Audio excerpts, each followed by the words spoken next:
Sa oras ng panganib, sa gitna ng sigaw, may tinig na tumatawag, may pusong handang sumagip bawat araw. Sa unos man o dilim, hindi kami urong,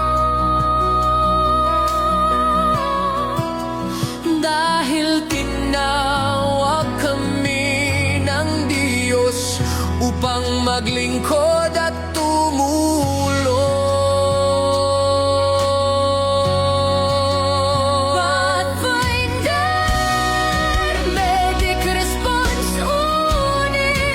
Sandigan ng bayan sa oras ng peligro.